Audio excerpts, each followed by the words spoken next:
Bismillahirrahmanirrahim.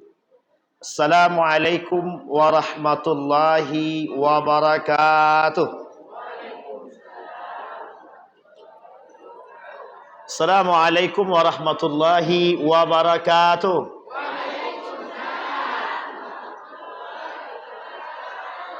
Alhamdulillahi rabbil alamin. Alhamdulillahilladzi arsala rasulahu bil huda wa dinil haqq liyudhhirahu 'alad dini kullih wa kafa billahi syahida. Asyhadu an la ilaha illallah wahdahu la syarikalah wa asyhadu anna Muhammadan 'abduhu wa rasuluh la nabiyya ba'd. Allahumma salli wa sallim wa barik ala hadzal nabiyyil karim. Allahumma salli ala Muhammad wa ala ali Muhammad fil alamin innaka Hamidum Majid. Ya ayyuhan nasu taqu rabbakumul ladzi khalaqakum min nafsin wahidah wa khalaqa minha zawjaha wa batha minhuma rijalan katsiran wa nisaa'a wattaqullaha alladzi tasaaluna bihi wal arham innallaha kana 'alaikum raqiba. Puji syukur kehadirat Allah dengan mengucapkan alhamdulillahi rabbil alamin. Berselawat kepada Nabi dengan mengucapkan Allahumma salli ala Muhammad wa ala ali Muhammad fil alamin innaka Hamidum Majid. Bapak Ibu sekalian yang berbahagia, mudah-mudahan Allah limpahkan rahmat dan karunia-Nya serta keberkahan kepada kita semua. InsyaAllah yang hadir malam hari ini husnul khatimah. Allah anugerahkan rumah tangga yang sakinah, mawaddah, warahmah, anak-anak yang saleh dan salihah. Kemudian Bapak Ibu, untuk orang tua kita yang telah mendahului kita, Allah tempatkan di tempat terbaik di sisinya. Allah terima amal ibadahnya, Allah kumpulkan bersama orang yang saleh. Untuk orang tua kita yang masih hidup, Allah sehatkan, Allah kuatkan, Allah murahkan rezeki husnul khatimah. Amin ya rabbal alamin. Bapak Ibu sekalian yang berbahagia, di malam hari ini judulnya Persatuan Umat atau Ukhuwah Islamiyah atau semangat Muharram untuk menjunjung tinggi ukhuwah Islamiyah. Saya mulai yang pertama dari sejarah. Sejarah ini adalah jendela kita semua.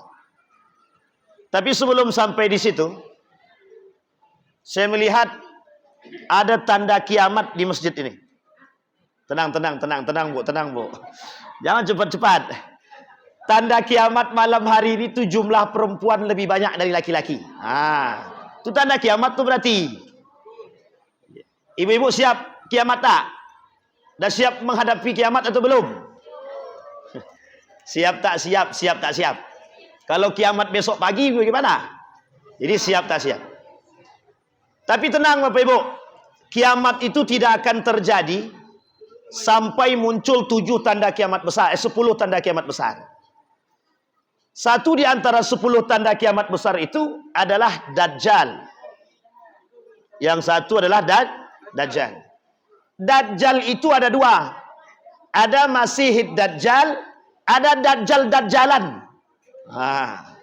Tahu Ibu Dajjal-Dajjalan? Apa kata Allah, kata Nabi dalam hadis dia? Al-Masihid Dajjal. Yang kedua, ada namanya Dajjaluna Kazzabun. Tahu Dajjaluna Kazzabun? Yang pertama, itu Dajjal dalam bentuk makhluk Dajjal itu sendiri. Yang kedua, manusia menyerupai Dajjal. Satu di antara sekian banyak karakter Dajjal itu, hari ini sudah nampak. Panduto. Tahu Bapak Ibu panduto? Apa itu? Pendusta. Kata Nabi, Dajjaluna kazzabun. La ya'tiyanna 'alan nasi zamanun aw sayati 'ala ummati dajjaluna kazzabun. Akan datang pada masa nanti di akhir zaman pada umatku manusia yang menyerupai Dajjal. Kalimat manipulatif. Kata-kata dia semua penuh dengan dusta. Itu dia namanya Dajjal. Tapi bukan berarti habis ini Bapak Ibu balik, kalau ada yang penduto, Dajjal kau. Itu tak boleh. Kalau ada yang memongak, kemudian Bapak Ibu bilang, Dajjal kau. Itu tak boleh. Karena sibabul muslimin fusuq wa qitaluhu kufrun. Mencela, mencaci, memaki umat muslim itu hukumnya fasik. Membunuh dia hukum dia haram atau kufur. Sampai di sini bisa dipahami? Baik. Kembali kepada poin kita Bapak Ibu. Sekarang ini negara kita ini, dunia ini sedang berada pada posisi yang carut marut, yang oleh Nabi semuanya terbukti daripada perkataan Nabi hari ini. Sekarang saya ulas satu-satu. Tak usah banyak-banyak, sikit aja. Kata Nabi, tidak akan terjadi hari kiamat sampai merebaknya riba. Nih sekarang riba di mana-mana. Banyak sekali pemain riba hari ini. Contohnya, ini buat ibu-ibu, bapak-bapak yang suka main Shopee, jangan pakai Shopee Pay Later. Itu riba. Bapak ibu yang suka jual beli online, bapak ibu yang suka pinjam online, ini dia pelaku riba. Betul Pak ya? Kata Pak Ustaz awak betul.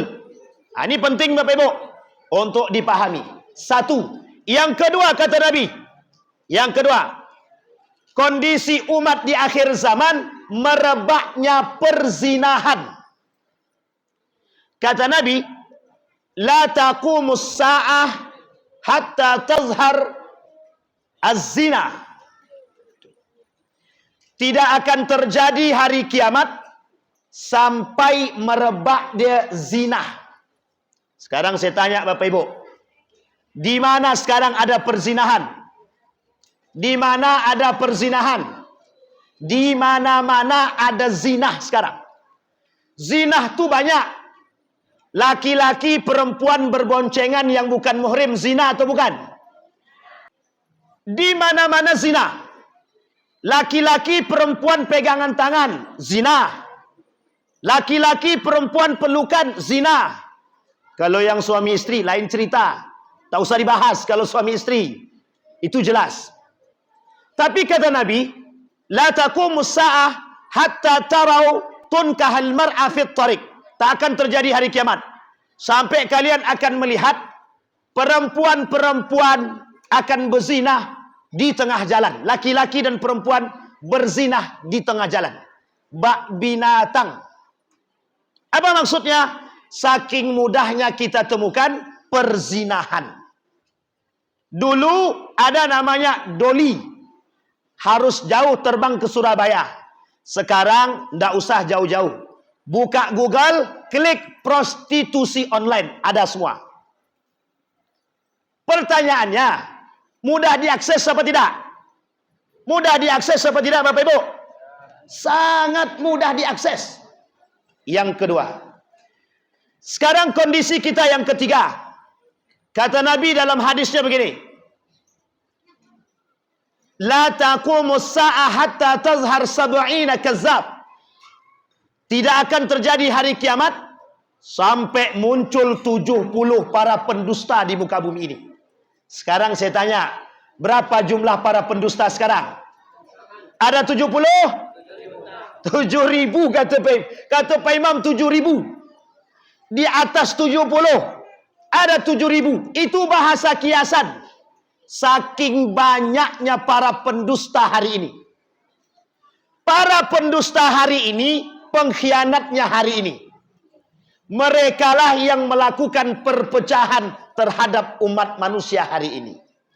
Jadi Bapak Ibu, kita ini sekarang dalam kondisi yang kurang sehat. Negara kita kurang sehat, manusia di muka bumi ini kurang sehat. Jadi kita butuh apa sekarang? Al-islahu bainal muslimin. Memperbaiki. Apa kata Allah dalam Al-Quran? Innamal mu'minuna ikhwah fa aslihu baina akhawaikum. Kita butuh memperbaiki. Apa perbaikan kita hari ini? Nanti kita bahas di akhir. Sekarang kita potong dulu. Itu kekacauan yang akan muncul kelak di akhir zaman kata Nabi. Sekarang kita lihat yang lain. Di dalam hadis yang lain, saya menyambung kalimatnya Pak Ketua tadi. Kata Nabi dalam hadisnya begini, Bada'al Islam gharib, wa sayaudu kama bada'al gharib. Islam mulai dengan keanehan, akan kembali dengan keanehan. Sekarang kita terjemahkan. Artinya, Islam aneh di tengah manusia, maka kelak Islam akan hilang di tengah umat muslim itu sendiri. Memang agak menakutkan sedikit. Islam itu datang dengan keanehan, dia kembali dengan keanehan.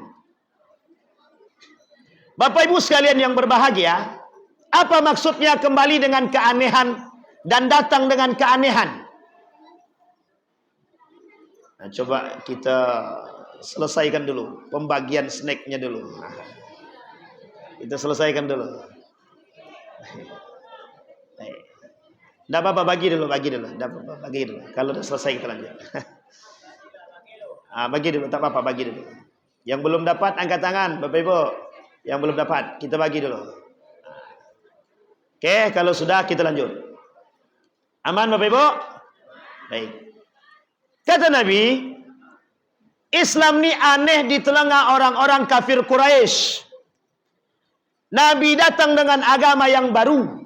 Kata mereka, Abu Jahal dan Abu Lahab selaku paman baginda Nabi, ini orang membawa agama palsu. Dia bawa agama baru, panduto, pendusta. Islam ni buatan Muhammad. Muhammad pengen cari untung, maka dibuat agama baru. Di Madinah juga begitu. Baginda Nabi dibilang sebagai orang yang tukang sihir, penipu, tukang sihir, pembuat Al-Quran. Sampai hari ini tuduhan itu masih sama, Pak. Sampai hari ini Nabi masih dituduh sebagai pembual, penduta. Al-Quran itu kata mereka buatan Muhammad. Nah, ini saya kasih contoh. Ada seorang orientalis dari Belanda. Kata orientalis tadi, Al-Quran itu buatan Muhammad. Jadi tipu daya Muhammad. Kalau tipu daya Muhammad, berarti Al-Quran ini buat-buatan. Kalau Al-Quran ini buat-buatan, berarti Muhammad menjual agama. Kalau Muhammad menjual agama, berarti Muhammad mencari sokongan suara. Kalau Muhammad mencari sokongan suara, berarti Muhammad mencari kekuasaan. Sampai di sini paham? Tuduhannya kepada Nabi kita itu. Sehingga bagi orang kafir, Nabi Muhammad ini musuh yang nyata. Harus dibunuh. Orang yang pertama punya ide untuk membunuh Nabi di sekian banyak kaum kafir Quraisy cuman satu. Bapak Ibu tahu siapa yang punya ide membunuh baginda Nabi? Yang tahu kita kasih hadiah. Ibu-ibu yang tahu boleh kita kasih hadiah. Siapa yang punya ide ingin membunuh baginda Nabi Muhammad SAW dan langsung mengeksekusi? Angkat tangan yang tahu. Siapa, Bu? Abu Jahal, salah. Siapa lagi Bapak Ibu? Abu Lahab, salah. Tahu kenapa Abu Lahab dan Abu Jahal tidak mungkin membunuh Nabi? Karena dia takut sama Abdul Muthalib. Dia takut sama rasnya Muhammad. Dia takut sama kabilahnya Nabi Muhammad. Tidak berani dia. Karena tokoh pertama yang sangat disegani oleh semua tokoh Quraisy pada masanya, Abdul Muthalib. Nah, ini panjang cerita kalau Abdul Muthalib, kita sekat aja. Yang tahu siapa? Silakan angkat tangan. Cari di simbah Google. Hey Google, siapa pembunuh yang punya? Orang yang pertama yang tanpa banyak bicara langsung eksekusi ingin membunuh baginda Nabi, Umar bin Khattab. Umar bin Khattab langsung bawa pedang sampai tengah jalan, cek rumah saudara, rupanya adiknya masuk Islam. Tak jadi ke rumah Nabi. Ke rumah Nabi, ke Darul Arqam, cuman masuk Islam saja. Jadi tak jadi dia bunuh. Tapi yang berani eksekusi, kata Umar bin Khattab, Muhammad ini telah memecah semua kabilah-kabilah Quraisy. Kalau besok masih bertahan, ini Muhammad bisa jadi musuh yang nyata. Coba bayangkan, Umar bin Khattab tu Pak. Tapi singkat cerita, diambil balik ke rumah, diambil pedang dia, tengah jalan ketemu dengan sahabatnya. Lebih baik kau balik ke rumah saudara perempuanmu. Tengok di situ apa yang dia buat. Adik perempuanmu sudah masuk Islam. Akhirnya Bapak Ibu, Umar bin Khattab ke sana. Alasan Umar bin Khattab ingin membunuh Muhammad itu gara-gara ingin membunuh Nabi, hanya gara-gara Nabi Muhammad ini datang sebagai pemecah belah kabilah Quraisy. Tak terima dia. Karena dia tak terima, itulah dia punya ide ingin membunuh. Tapi Bapak Ibu, Umar bin Khattab sampai ke rumah adik dia. Ada surat Toha kan? Ini masyhur dalam sejarah. Masuknya Islam, masuknya Umar ke dalam Islam disebabkan karena surat Toha. Sebenarnya bukan surat Toha saja. Bukan surat Toha saja. Ketika surat Toha itu dibaca oleh Umar, hati dia sudah mulai tergugah. Tapi sebenarnya bukan hanya karena surat Toha. Datang seorang alim kepada Umar bin Khattab daripada sahabat baginda Nabi. Apa dia kata? Islam ini akan diperkuat oleh salah satu di antara dua. Antara Abu Jahal atau Abu Umar bin Khattab. Antara Abu Jahal dengan Umar bin Khattab. Sehingga mendengar nama itu, kata Umar bin Khattab tak percaya dia. Apakah betul perkataanmu itu? Kalau begitu antarkan aku ketemu dengan Muhammad. Dibawa Bapak Ibu ke rumah Nabi Muhammad. Bukan ke rumah Nabi Muhammad. Ke tempat Nabi Muhammad di Darul Arqam. Singkat cerita, sampai di Darul Arqam, rupanya Umar bin Khattab bukan ingin membunuh, tapi justru bersyahadat. Alhamdulillah. Sekarang saya kasih contoh. Ada seorang pemuda namanya Naidul Ghassam. Naidul Ghassam. Penemu astronomi. Dia pelajari astronomi Bapak Ibu. Kemudian satu ketika dia berdiskusi dengan kawan dia yang muslim tentang astronomi ini. Kata kawan dia, kau baca Al-Quran, nanti kau temukan di situ tata surya. Kau temukan di situ langit dan bumi, matahari ada di situ. Sampai Pak, dibaca sama beliau. Selesai dia baca surat itu, kemudian dia masuk Islam. Dia masuk Islam. Yang kedua, ada seorang pemuda. Ini pemuda tinggal di Amerika. Ceritanya diabadikan di Hidayatullah dan diabadikan di eramuslim.com. Bapak Ibu boleh cek itu.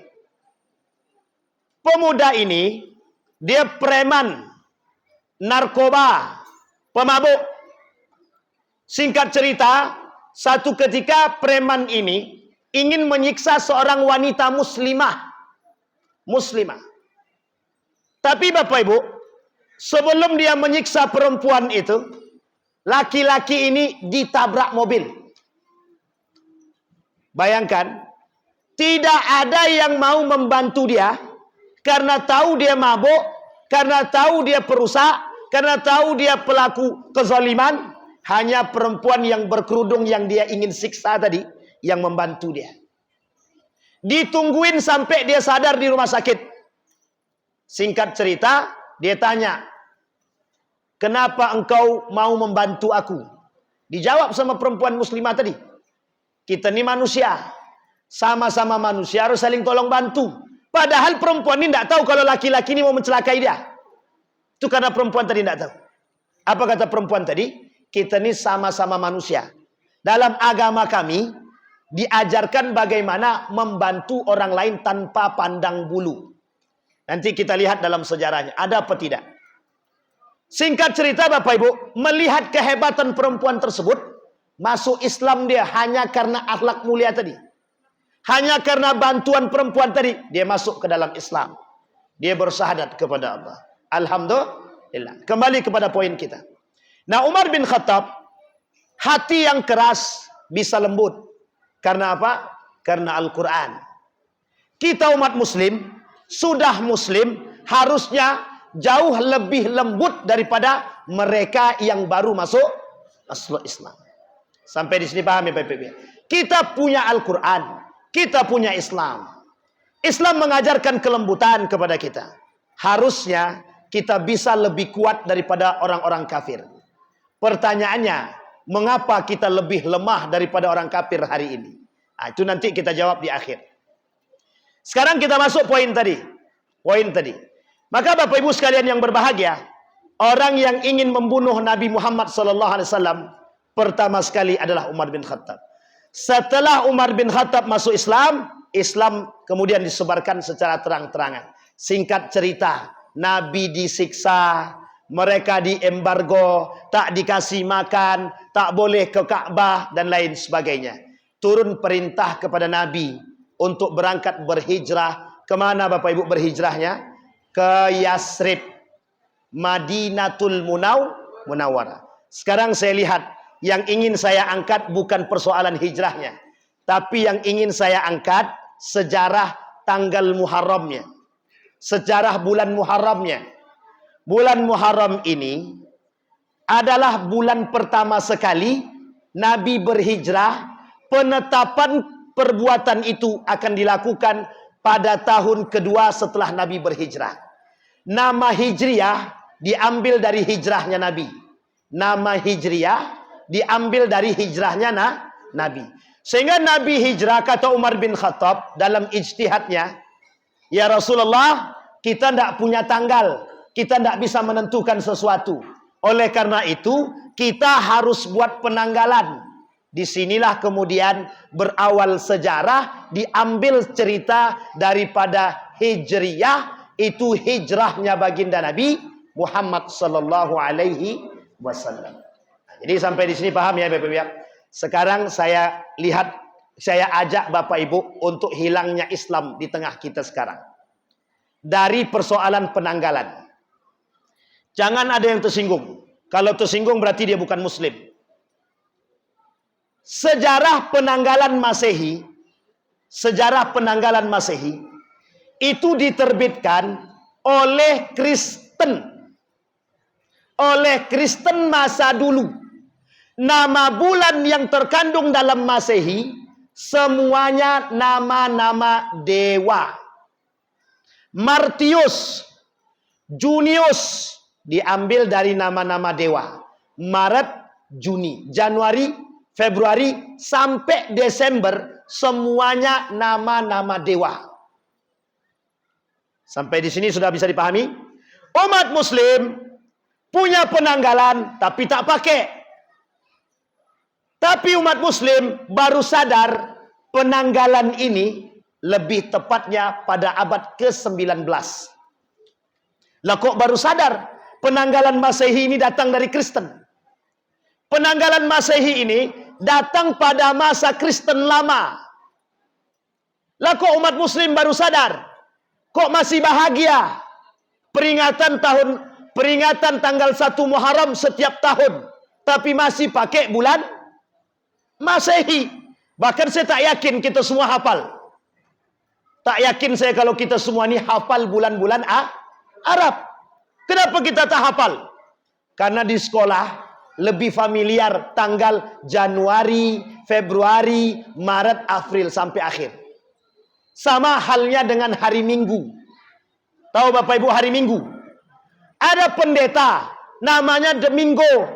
Karena pendeta ini namanya Domingo, orang Kristiani datang ke sana untuk bertemu dengan Domingo, berubah nama. Domingo jadi minggu. Itulah asal kalimat kenapa kita pakai kalimatnya minggu. Boleh Bapak Ibu baca dalam sejarah. Ada semua itu Bapak Ibu. Artinya Bapak Ibu, dalam istilah ini, umat muslim sampai hari ini tidak banyak yang hafal bulan-bulan Arab. Islam punya penanggalan Arab dalam hijrahnya baginda Nabi Muhammad sallallahu alaihi wasallam. Sekarang umat muslim enggak pede menggunakan tanggal Arab. Kenapa tak pede? Karena umat muslim sudah terlanjur dicekoki oleh dunia-dunia Masehi. Jadi kita tak hafal dengan perurusan dengan Muharram, Safar, Rajab dan lain sebagainya, kita tak hafal. Karena itulah Bapak Ibu, kata beliau tadi betul. Islam datang dengan keanehan, kelak akan balik dalam keanehan. Aneh Islam ini di tengah umat muslim. Dulu kafir Quraisy wajar Islam ini aneh. Besok di akhir zaman yang membuat Islam ini aneh siapa? Umat muslim itu sendiri. Kita ambil contoh. Peringatan tanggal 1 Muharram yang datang sedikit. Ini alhamdulillah nih Pak, banyak yang datang nih. Tapi pada peringatan tanggal 1 Masehi, ribuan manusia di Tugu Patin tuh Pak. Coba ngapain? Kerjaannya begini. Tahu Bapak Ibu ngapain? Nengok bom meletus. Itu kalau bom betulan, hangus itu. Tapi yang kita tengok, mercon. Tus, tus, tus. Kita tunggu 2 jam. Selesai 2 jam, kita tundukkan kepala begini, ambil motor balik. Mana faedah dia? Ada dia faedah? Tak ada faedah. Faedah syubhat dan bid'ah ada. Faedah keharaman ada. Faedah kemaksiatan banyak. Tapi itu yang disuka. Kenapa disuka? Umat muslim bisa pacaran di situ. Hotel-hotel penuh. Siapa yang ngisi? Ya kalau yang sudah nikah. Kalau yang ngisi yang belum nikah, maksiat lagi. Sekarang pertanyaannya, kalau Allah mau kasih laknat sama kita, bisa apa tidak? Kalau pemimpin kita tak sadar dengan kondisi seperti ini, habis kita. Kalau kita yang sadar nih, tak punya berbuat, tak sanggup buat, tak sanggup menasehati, kita tinggal tunggu saja. Hancur mereka, kita ikut hancur. Maka Bapak Ibu, ada satu hadis Nabi, sangat masyhur. Kata Nabi, la yaqifanna ahadukum mauqifan yaqtulu rajulan zulman. Kecuali Allah hancurkan dia. Ila halakallahu. Kalau ada kezoliman, kemaksiatan, kemungkaran, kita yang tahu cuman diam saja. Kita yang tahu cuman diam saja. Maka jangan salah nanti. Kalau Allah turunkan azab, Allah turunkan kemurkaan, Allah turunkan semuanya, kita ikutan masuk. Satu kampung, di dalam kampung tersebut ada yang berzina, tak menikah dia. Tahu Pak RT, tak ditegur Pak RT. Tahu ada orang samping, tak tegurnya. Itu satu kampung dapat azab. Sekalipun ada ustaz di situ. Mau ada ustaz dia, mau ada ulama dia, Allah tak fikir. Satu kampung diazab. Satu kampung dilaknat. Pertanyaannya, apa inti di situ? Intinya cuma satu. Mana perhatian muslim terhadap muslim itu? Mana perhatian muslim terhadap Islam itu? Mana? Kelak begitu Bapak Ibu. Akhir zaman, umat muslim tak punya lagi rasa perhatian sesama muslim. Syekh Hasim Al-Asy'ari menulis buku judulnya Risalah Ahlus Sunnah wal Jamaah. Dalam kitab tersebut ada 30 hadis tanda akhir zaman. Nomor 1, hilangnya perhatian muslim terhadap sesama muslim. Orang pacaran di depan situ, kita diam aja. Tak ada yang berani. Kalian dah nikah belum? Tak ada yang berani. Justru uniknya, orang tuanya bilang begini, nak, mana pacar kau tak datang-datang? Kalau ada orang tua begitu, itu sedang mengantarkan anak dia ke neraka. Yang ngantar siapa? Bapak dia sendiri. Ini tolong perhatian baik-baik Bapak Ibu. Kita doakan anak Bapak Ibu yang punya pacar putus. Tak ada yang aminkan? Tak ada yang aminkan. Kita doa kepada Allah, semoga anak Bapak Ibu yang punya pacar putus. Ibu-ibu tak mau aminkan? Takut hilang calon menantu. Bapak Ibu, kita masuk poin yang tadi. Sudah ada beberapa poin. Jadi Islam itu aneh di tengah umat muslim. Sekarang saya lihat lagi. Kenapa kok aneh di tengah umat muslim? Saya angkat satu sejarah. Biar kita sama-sama belajar. Ada namanya Andalusia. Tahu Bapak Ibu Andalusia? Kerajaan akhir Andalusia itu namanya Granada. Apa namanya? Granada. Bapak Ibu tahu enggak Granada itu apa? Nama daerah, Bu, nama daerah di Spanyol. Nama daerah di Spanyol ada namanya Granada, kerajaan Islam terakhir. Bapak Ibu mau tahu penyebab hancurnya kerajaan Islam di Andalusia? Penyebab terbesarnya, kata para ulama, disepakati oleh ulama sejarah, penyebabnya satu, musik. Sekarang saya tanya jujur-jujur Bapak Ibu. Jawab dengan jujur ya, tidak boleh bohong. Lebih senang mana? Mendengarkan dangdut atau baca Quran? Jujur. Nah, dia mau jujur Pak Ketua.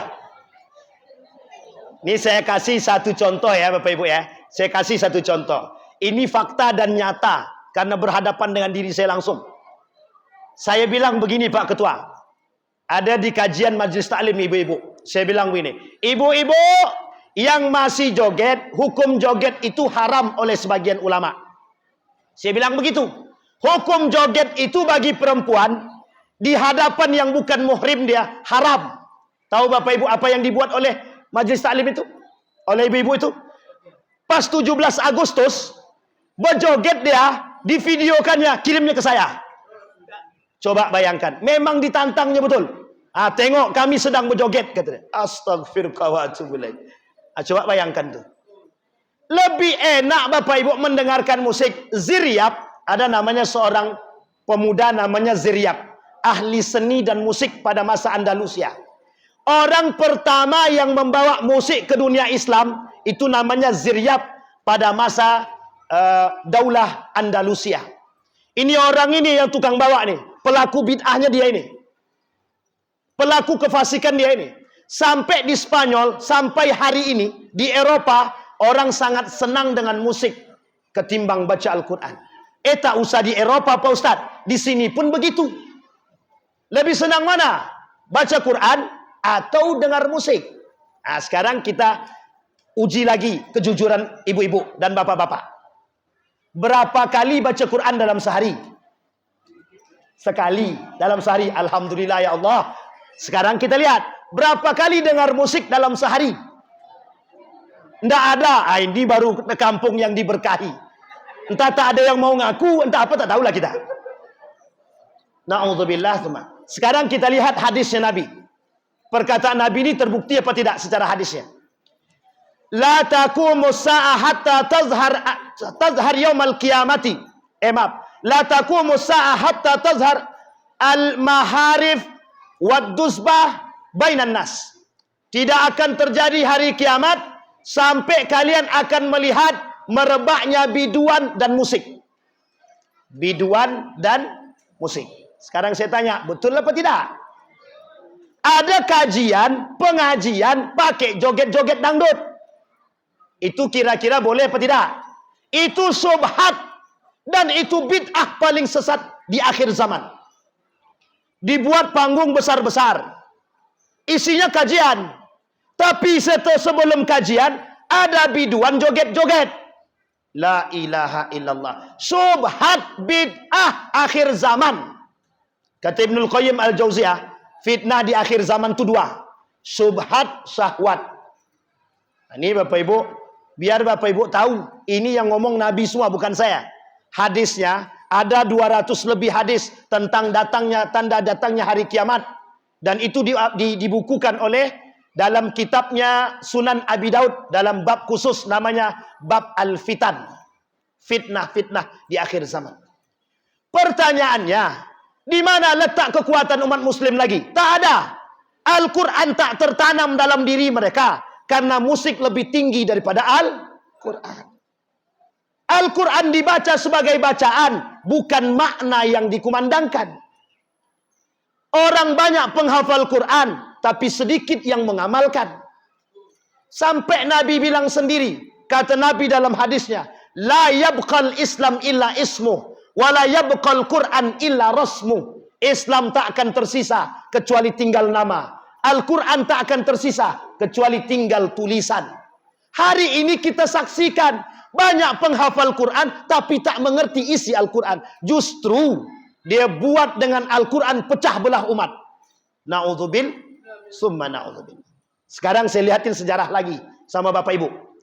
Yang membunuh Utsman ibn Affan hafal Al-Quran, paham Al-Quran. Yang membunuh Umar bin Khattab mengerti agama, paham Al-Quran. Yang membunuh Ali bin Abi Thalib paham Al-Quran. Yang membunuh Al-Hasan, yang meracuni Al-Hasan, paham Al-Quran. Yang membunuh Al-Husain paham Al-Quran. Semua pembunuhan ini diawali dengan satu kalimat, Bismillahi Allahu Akbar. Itu umat muslim. Yang dibunuh sahabat Nabi, yang dibunuh yang sudah mendapatkan jaminan masuk surga. Pertanyaannya, siapa mereka yang membunuh? Muslim. Hari ini kita diadu domba. Uniknya, Muslim tidak sadar kalau sedang diadu domba. Tidak sadar, Pak. Ini saya kasih contoh sama Bapak Ibu. Ini perhatikan baik-baik Bapak Ibu. Makanan kita hari ini, dari seekor babi, nah ini jangan pula direkam babinya. Dari seekor babi lahir 185 produk. Berapa jumlahnya, Pak? 185. Seekor babi tok lahir 185 produk. Yang paling unggul dari sekian banyak tubuhnya babi tadi, ada yang disebut dengan lemak. Lemak itu ada dua, ada yang lembut, ada yang keras. Lemak yang keras dicairkan oleh kaum Yahudi. Siapa pelaku utamanya? Yahudi. Umat muslim masih senang, Pak, konsumsi. Kita umat muslim tak perhatian dengan halal haram. Kita ambil contoh, masih ada yang makan Starbucks, masih ada yang makan pizza, masih ada?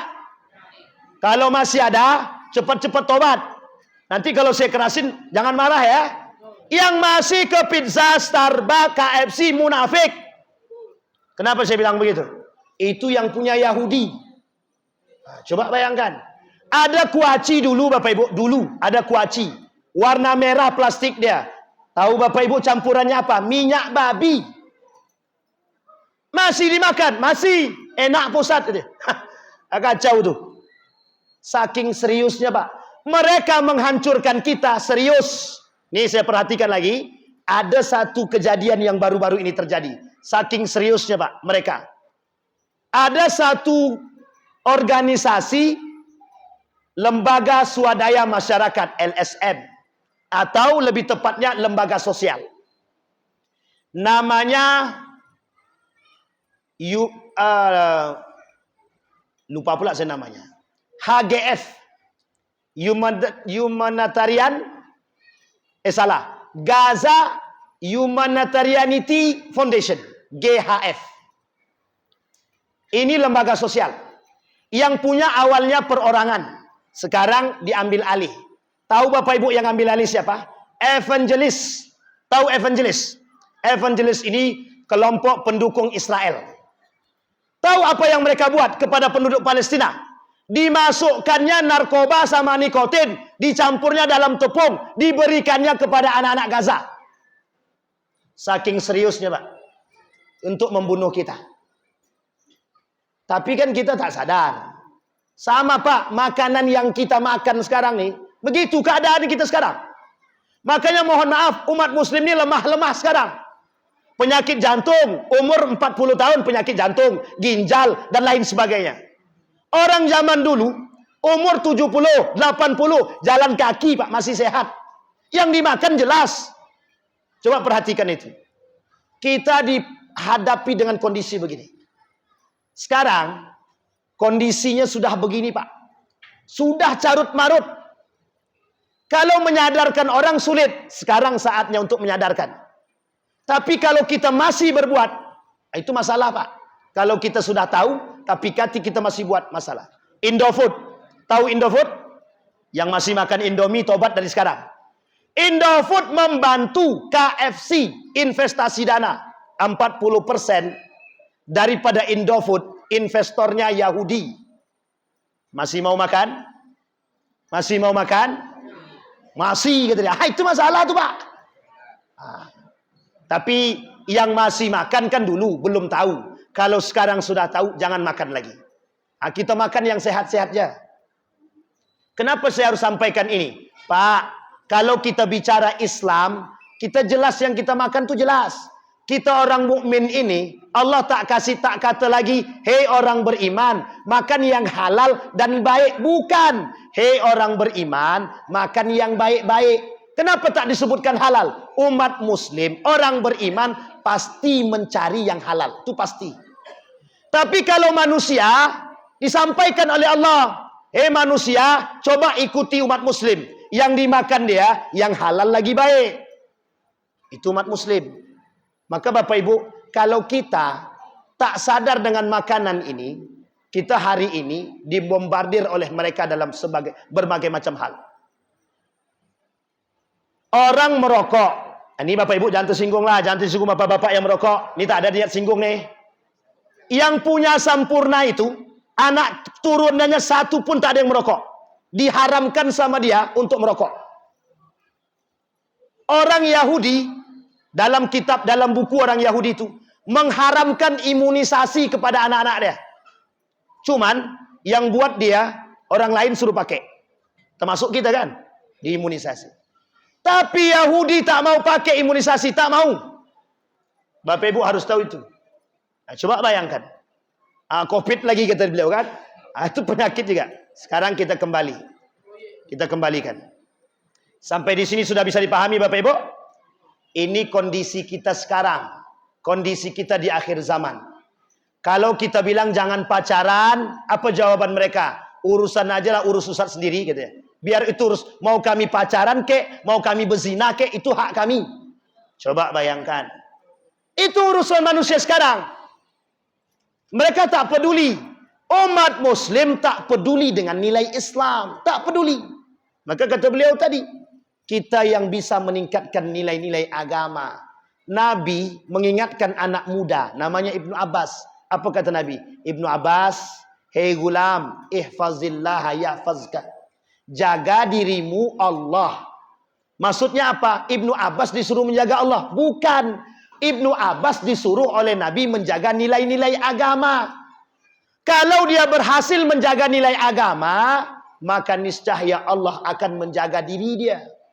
Ini bagaimana kita mau menjaga diri kita? Allah mau jaga kita. Solatnya bolong-bolong. Hari ini solat, besok tidak.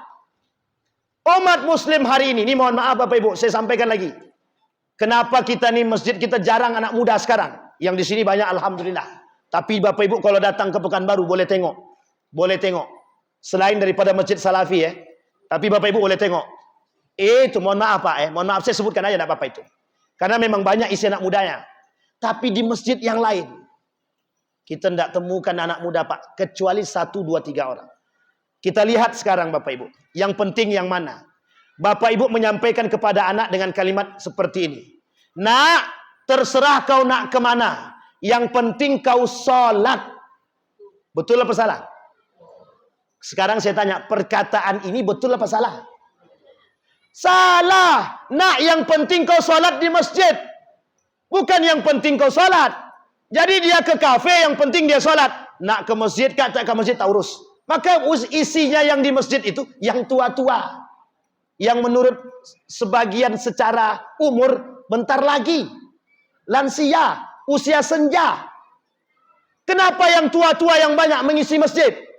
Karena kita orang tua mengajarkan kepada anak begitu. Yang penting kau ke masjid. Maaf, yang penting kau sholat, terserah. Mau ke kafe kau, mau ke mana, terserah. Ente terserah, yang penting ente sholat. Salah Pak, Bu, salah. Sekarang tak bisa kita begitu lagi. Yang penting dia sholat di masjid. Apa alasan itu Pak? Yang meramaikan masjid siapa?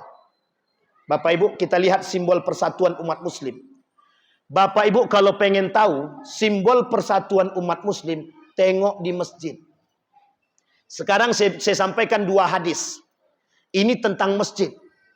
Yadkhulunal masajid wala yusalli fihi bal yatabaha, kata Nabi. Orang di akhir zaman masuk ke dalam masjid bukan untuk sholat, membanggakan diri.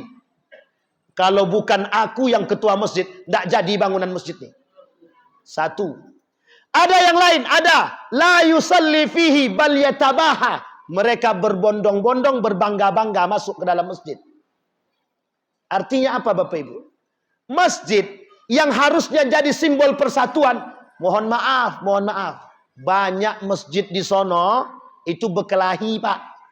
Ketika masjid tak ada kas, satu pun tak ada yang mau jadi pengurus masjid. Ketika kas masjid banyak, berkelahi. Pokoknya aku harus jadi ketua masjid. Masjid sentral peradaban kita. Nabi memulai dari masjid. Hijrah Nabi dari Mekah ke Madinah. Siapa yang nyambut Nabi? Siapa yang nyambut Nabi di Yasrib? Bu, siapa? Kaum Ansor. Siapa kaum Ansor? Punya Nabi kah dia? Tak. Kaum Ansor sudah kenal Islam dulu. Nabi pindah dari Mekah ke Madinah atau ke Yasrib, disambut dengan baik, Pak. Bayangkan nih baik-baik. Diabadikan oleh Allah dalam Al-Quran. Apa kata Allah? Walladzina tabawwa'ud dara wal iman. Orang-orang Ansor sangat bahagia sekali dengan kedatangan orang-orang Muhajirin. Ditungguin, Pak. Yang tidak punya rumah, apa kata kaum Ansor? Besok masuk kau di rumahku, tinggal di rumahku. Kalau kamar itu cuma satu, kau tidur di dalam, kami sama istri tinggal di luar, tidur di luar. Sebegitu baiknya, Pak, kaum Ansor, Pak. Nabi menyatukan Ansor dan Muhajirin. Apa yang disatukan oleh Nabi? Hati dia. Apa yang bisa menyatukan hati mereka? Iman. Rasulullah menyatukan mereka dengan iman. Di mana tempat persatuannya? Kelak jadi masjid. Namanya Masjid Kuba. Seminggu kemudian jadi masjid. Namanya Masjid Nabawi. Sampai di sini paham? Masjid dibangun untuk menyatukan umat. Bukan untuk perpecahan. La masjidu ussisa ala taqwa. Min awwali yaumin ahaqqu an taquma fihi. Fihi rijalun yuhibbu an yatatahhar. Wallahu yuhibbul mutahhirin. Bapak Ibu, Imam Asy-Syafi'i dalam kitabnya, dalam mazhab Imam Syafi'i, hampir-hampir mewajibkan sholat berjamaah. Hampir-hampir mewajibkan sholat berjamaah. Imam Az-Zahabi dalam kitabnya Al-Kabair sampai mengatakan ada laki-laki yang tak mau sholat berjamaah di masjid. Sampai dikatakan sumbing. Tahu maksud sumbing itu? Tak dapat dia berkah dia sholat. Dia sholat di rumah tak ada masalah. Tapi dia tak dapat berkah masjid. Dia tak dapat berkah masjid. Uniknya lagi, oleh para ulama kontemporer, laki-laki yang tak sholat di dalam masjid bisa dikatakan tukang pecah belah. Na'udzubillah, summa na'udzubillah. Tapi ini pandangan, Pak. Bukan kesepakatan, pandangan. Kenapa demikian? Karena tempat persatuan kita di masjid. Kalau di masjid kita berpecah belah, bisa dipastikan di luar masjid kita berpecah belah. Bisa dipastikan. Nabi menyatukan di dalam masjid. Dalam Masjid Kuba dibuat oleh Nabi. Semua berkumpul, Pak. Rasnya, kulit hitam, kulit putih, semua kulit masuk. Batak dia, mau bukan Batak dia, Melayu dia, mau bukan Melayu. Jadi satu, Pak. Di sini begitu, Pak. Itu inti daripada masjid. Sekarang saya lihatin sama Bapak Ibu. Di masa Nabi masih hidup, ada orang yang memprovokasi untuk membunuh Nabi. Apa yang dia bangun untuk membunuh Nabi? Apa yang dia bangun untuk merusak Islam? Dia bangun masjid. Namanya diabadikan dalam Al-Quran. Namanya Masjid Diror. 500 meter dari Masjid Kuba di depan dia, ada nama masjidnya Masjid Diror. Dibangun untuk membunuh Nabi, untuk menghancurkan umat Islam, untuk memecah belah umat Islam. Ingat, sama-sama masjid, hanya untuk menghancurkan umat Muslim. Sekarang pertanyaannya adalah, apa yang membuat kita harus terpecah belah? Apa yang membuat kita untuk tidak mau bersatu? Sekarang kita ambil satu inti poin daripada perang Iran dan Israel. Ini cuma untuk ambil intinya doang. Ambil faidahnya saja. Apa yang bisa kita petik? Iran dan Israel. Sekarang saya tanya Bapak Ibu. Bapak Ibu dukung siapa? Iran atau Israel? Yakin? Iran itu yakin? Kan ragu sebagian kan. Tadi udah semangat. Yakin? Yakin? Diam langsung. Bapak Ibu sekalian yang berbahagia. Kata guru saya, jangan pandang Syiahnya dalam sosial kemanusiaan. Jangan pandang Syiahnya dalam urusan sosial kemanusiaan. Kita bantu Iran karena dia berani menghabisi Israel. Tapi kita menjaga diri dari Syiah yang ada di Iran. Kita lihat sekarang, pernah tidak dibuat Nabi? Pernah. Dalam Piagam Madinah. Piagam Madinah, Nabi satukan semua Pak, kaum Yahudi. Yahudi bersepakat dengan Muslim dalam Piagam Madinah. Apa isi dan fungsinya? Satu di antara kerukunan antar umat beragama. Dengan orang kafir kita disuruh bersama Pak. Apa tak lagi dengan sesama Muslim? Jadi kalau ada Muslim yang mengkafirkan Muslim itu lebih parah daripada Fir'aun. Lebih parah daripada Israel. Lebih parah daripada Yahudi. Ada Muslim yang memecah belah. Tapi Bapak Ibu, pasti ada yang melakukan itu. Karena zaman Nabi sendiri, yang memecah belah umat Muslim itu dari dalam. Siapa mereka? Kaum munafik. Siapa Bapak Ibu? Munafik. Allah abadikan dalam surat, nama suratnya Al-Munafiqun. Ada surat Munafikun? Apa isinya? Propaganda orang munafik untuk membunuh dan menggeser kursi jabatan baginda Nabi Muhammad sallallahu alaihi wasallam. Jadi Bapak Ibu, dari sejarah yang saya sampaikan ini, mereka serius ingin membuat kita terpecah belah. Mereka serius Bapak Ibu. Maka semangat Muharram ini Bapak Ibu, jangan hanya sekedar memperingati setiap tahun kita peringati, tapi tak ada perubahan. Tahun kemarin kita peringati umat Muslim bersatu. Tahun ini kita peringati, tapi orang sudah terpecah belah. Artinya ada perubahankah? Tidak ada. Yang bisa merubah diri kita siapa? Diri kita sendiri. Kita harus punya sifat legowo, lapang dada. Iman ini kunci daripada segala. Yang menyatukan kita semua ini karena iman. Saya datang sini karena iman Pak. Kalau saya orang kafir, tidak mungkin Bapak Ibu isi. Tidak mungkin Bapak Ibu undang. Tapi karena kita sama-sama beriman, saya dipanggil ke sini. Dan ketemu dengan orang-orang yang sebelumnya saya tak pernah ketemu. Kita disatukan dengan iman. Harusnya ini yang kita kemukakan. Maka sholat berjamaah kuncinya di situ. Menyatukan semuanya. Semuanya disatukan.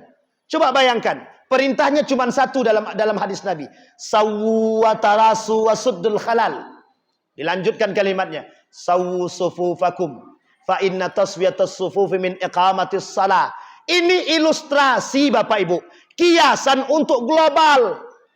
Kata imam, ayo rapikan soft, satukan soft. Maksudnya apa? Yo Bapak Ibu, kita satukan kekuatan kita umat Muslim, satukan. Dan ini Bapak Ibu, oleh orang-orang orientalis, kalau mau lihat kelemahan umat Muslim, lihatlah ketika soft dia di dalam masjid. Mereka bilang begitu. Kenapa demikian? Kalau sedikit yang sholat berjamaah, berarti yang lain lebih nikmat di luar daripada di dalam. Kenapa anak muda lebih enak di kafe daripada di sini? Di kafe ada wifi, Ustaz. Di kafe kami bisa main game, bisa judi online, bisa game online. Coba bayangkan, di masjid, ngapain masjid? Kami masuk masjid aja kena marah, Ustaz. Bahkan kami dicaci dimaki, Ustaz. Dibentak-bentak kami, Ustaz. Nauzubillah, tsumma nauzubillah. Bapak Ibu sekalian yang berbahagia, kembali kepada poin kita. Jadi Bapak Ibu, Nabi pindah itu membawa satu misi. Apa misi Nabi? Persatuan. Sehingga bisa menyatukan muhajirin dan ansor sesama muslim, dan bisa menyatukan orang Yahudi, Nasrani, dan Muslim. Dengan Piagam Madinah. Amandemen pertama, perdamaian pertama di dunia itu dilakukan oleh baginda Nabi Muhammad SAW. Bapak Ibu sekalian yang berbahagia, mengapa kita harus bersatu? Tadi sudah saya sampaikan Bapak Ibu di awal. Karena banyak orang-orang kafir hari ini ingin kita terpecah belah. Ingin Pak. Ini saya kasih tahu. Inggris dalam revolusi Arab, dia hancurkan 2 orang sekaligus. Dan dua-duanya Muslim. Ketika perebutan Mekah, Hijaz, revolusi Arab, itu Inggris punya kerjaan. Apa kata Inggris? Di pertama dihasutnya Syarif Hussein untuk berkhianat kepada Turki Utsmani. Yang kedua, dia hasut Ibnu Saud untuk merebut Hijaz daripada Syarif Hussein. Yang dihasut sama-sama muslim. Karena kedua-duanya cinta kekuasaan. Yang tukang provokasi siapa? Inggris. Berkelahi Ibnu Saud dengan Syarif Hussein, yang ketawa siapa? Inggris. Sekarang juga begitu. Umat muslim berkelahi, yang senang siapa? Amerika. Tahu apa Ibu Amerika? Siapa kepala presidennya Amerika? Donald Trump. Itu pembenci Islam. Apapun dia buat untuk menghancurkan kita. Jangankan hanya persoalan narkoba, Pak. Semua dia buat. Semua dia buat. Datang dengan gaya mereka untuk menghancurkan kita. Tapi alhamdulillah, ada alhamdulillahnya. Apa itu? Hari ini di Amerika Serikat, gubernur satu-satunya gubernur masuk Islam. Langsung sakit kepala Donald Trump, Pak. Sakit kepala dia langsung. Kenapa? Ada gubernur yang muslim dari Palestina. Maksudnya darahnya darah Palestina. Coba bayangkan Bapak Ibu. Kalau kita tak bersatu, bagaimana kita bisa membebaskan Palestina? Kalau kita tak bersatu. Bisakah kita satu hati? Tidak bisa, Pak. Yang satu mau boikot produk Israel, yang satu masih makan. Yang satu menghilangkan pemboikotan, yang satu memboikot. Kapan kita bersatunya, Pak? Tidak ada. Maka poin penting, semangat Muharram ini itu semangat perubahan. Kalau bahasa guru saya begini, jaddidu niyatakum, perbaiki hatimu. Islah baina kullan nas wal mu'minin. Kita harus bersatu dan memperbaiki persatuan kita. Antara umat muslim dengan muslim yang lain. Antara umat muslim dengan orang-orang yang bukan muslim. Atau non-muslim. Yang baik dengan kita. Kenapa harus kita begitu, Pak? Karena mohon maaf Bapak Ibu sekalian yang berbahagia.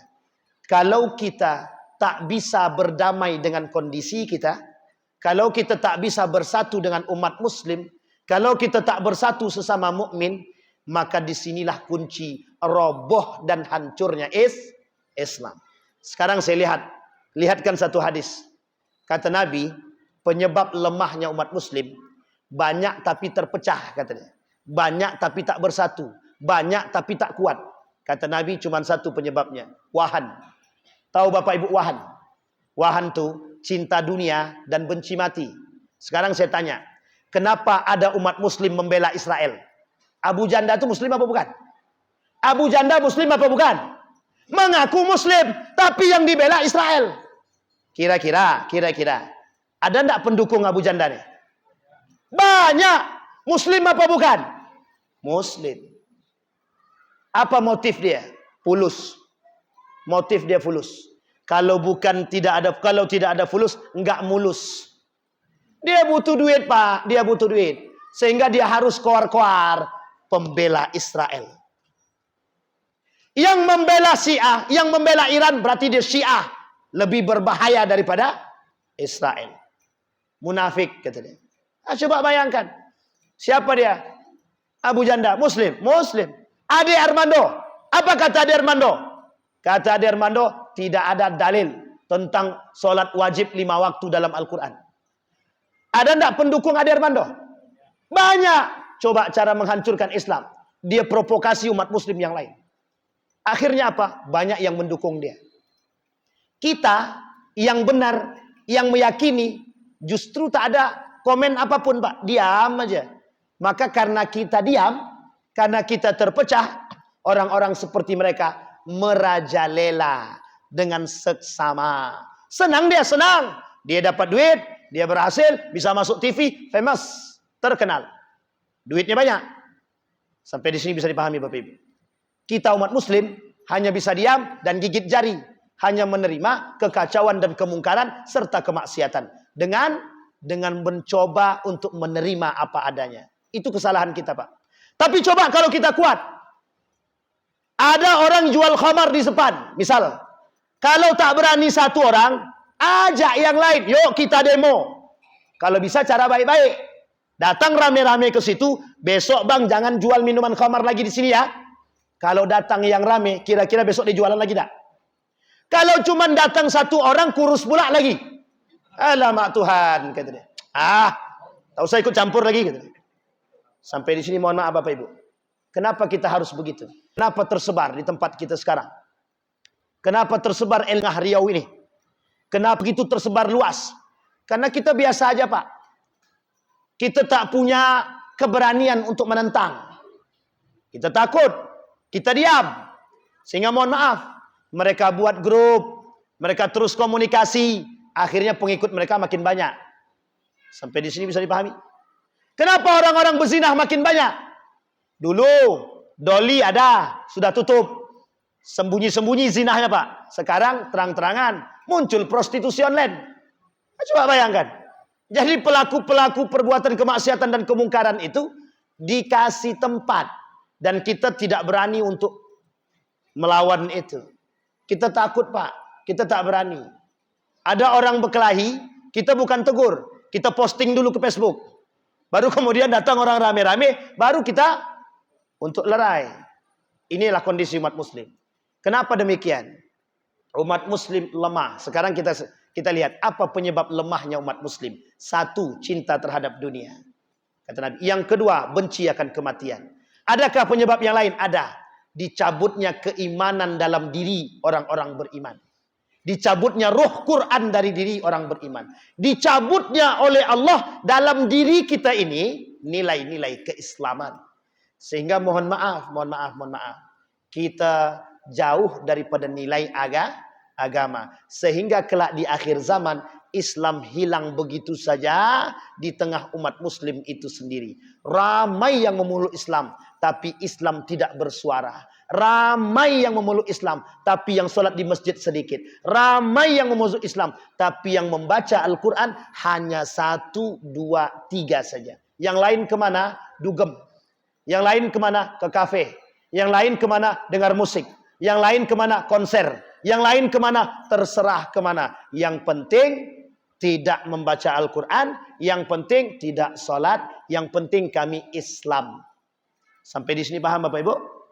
Jadi Bapak Ibu sekalian yang berbahagia. Kira-kira penting tidak memperingati 1 Muharram ini? Karena kita sekarang sedang melawan arus liberalisme. Otak daripada kehancuran dan kehancuran umat muslim oleh orang-orang kafir. Maka hari ini Bapak Ibu, mulai dari hari ini, teruslah melingkatkan, terserah Bapak Ibu. Apapun kegiatan hari besar Islam, buat saja. Buat.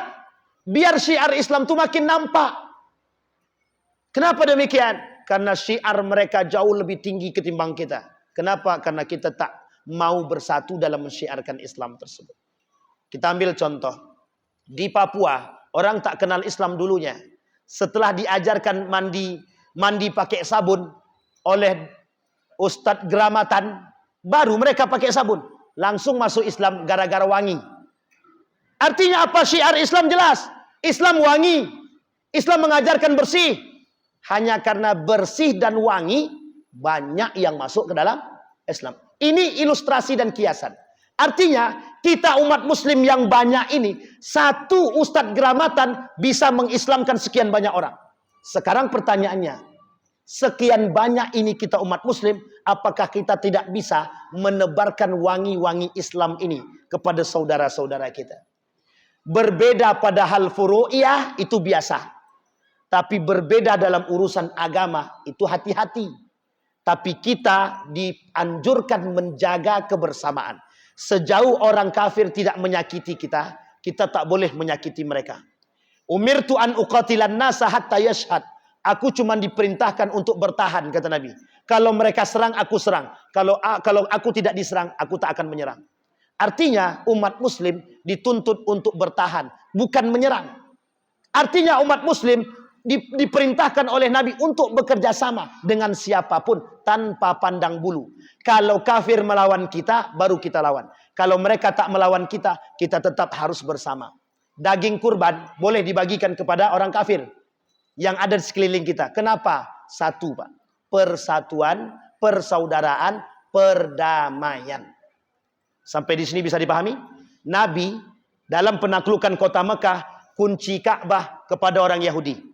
Bukan orang muslim. Kunci Ka'bah masih diberikan oleh Nabi kepada orang Yahudi, bukan orang Muslim. Pertama sekali. Apa alasannya? Menghormati yang tradisi yang pernah terjadi. Maka Bapak Ibu sekalian yang berbahagia, perlu kita renungkan bersama kondisi umat Muslim hari ini. Bersatu penting, bangkit jauh lebih penting.